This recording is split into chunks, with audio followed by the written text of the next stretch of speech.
Hi there, I'm Tori Amos, and you're watching me on Spinner.com. It's been 10 years since Lilith Fair ended, and at that point, it sort of served a very specific purpose, which was to elevate women in rock, or women in music in general, not necessarily rock. But do you think that a tour like that, being that it is being resurrected, is still necessary in 2010? Touring is tough for some, for all of us it's tough, and those of us who can tour are very fortunate and lucky. But for those who want to be part of something that maybe you couldn't have your own tour, I think it's great. You didn't originally tour as part of the first Lilith Fair, but is it something that maybe you would be open to, maybe a one-off date?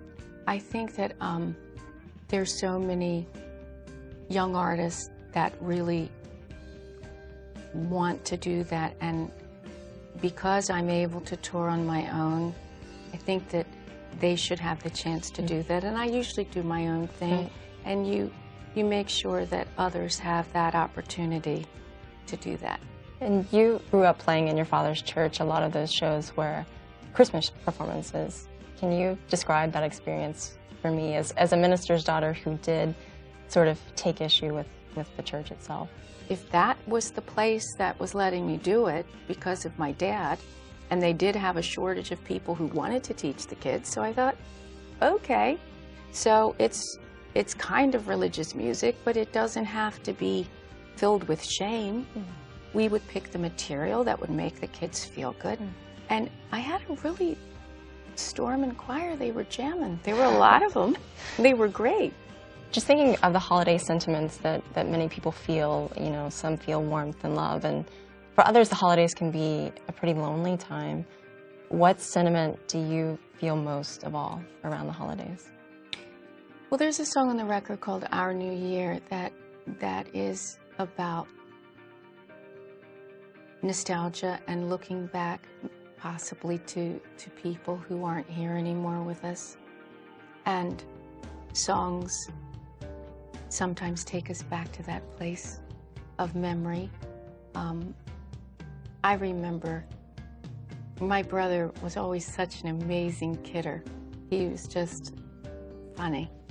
And when I was a little girl, I remember he made the most beautiful package. Oh, beautiful. I was a little girl. And my sister, who is mother of 5, Kelsey and Casey being 2 of them, she was the middle child, and she would sometimes antagonize my brother, you know, that relationship, and drive him insane. And he, this year, as I remember, got her the most beautiful package. And she opened it. And of course, we laugh about it now. But at the time, she opened it, and it was hundreds of switches. And sometimes we'll be sitting there now telling stories. The next generation wants to hear stories of when we were little. And some of the people that aren't with us anymore, my brother being one of them. And instead of it being a time, though, of loss, it's a time, I think, of remembering them and welcoming them back. What holiday traditions do you have now that you have a daughter? What holiday traditions do you have this point in your life versus perhaps when you were younger? It is about family. It's taken me a while to realize that even though you all might see the world differently, you don't have to agree on things to be respectful of each other, to love each other.